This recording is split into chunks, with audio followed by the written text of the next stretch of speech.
ఇంకోటి భూమి తీసుకున్నప్పుడు మధ్యవర్తి పేపర్ రాసుడు మధ్యవర్తి ఉంటుంది.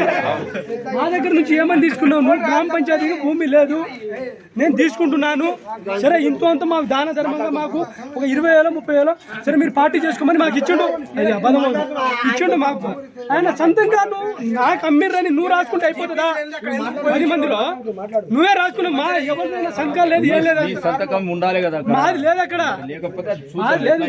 2-3 నువ్వు పెట్టించుకుంటే అయిపోతుంది. అది 2-3 కాదు, నువ్వే రాసుకున్నావు. 2-3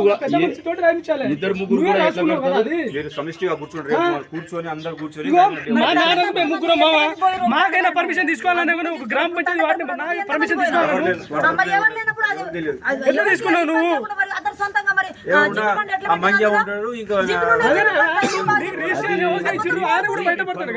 గ్రామ పంచాయతీ ఉండాలి. మామ ఇంకో విషయం, మా అన్న పేరు మీద ఉన్నది భూమి, మా అన్న చేయిస్తే మా అన్న కూడా బయటపడుతుంది. రిజిస్ట్రేషన్ ఎవరు చేయించలేను అనేది బయటపడుతుంది కదా.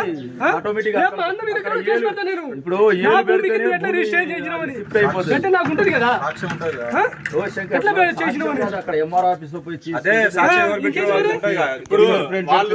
ఫింగర్ ప్రింట్ కాదు, ఫోటోలు వస్తుంది.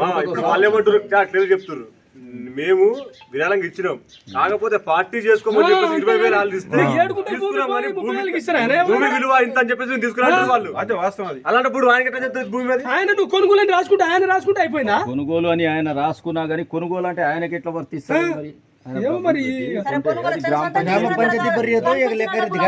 గ్రామ పంచాయతీ మినిట్స్ బుక్ లో అన్ని ఉంటాయి.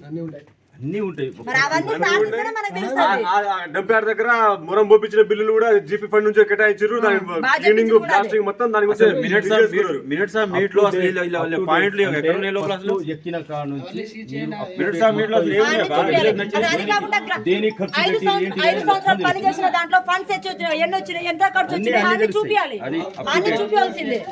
సార్ మీరు మీ ఇప్పుడు మా సమక్షంలో రేపు ఎంఆర్ఓ ఎప్పుడు పిలిపిస్తారు, ఎప్పుడు జరిపిస్తారో చెప్పాలి.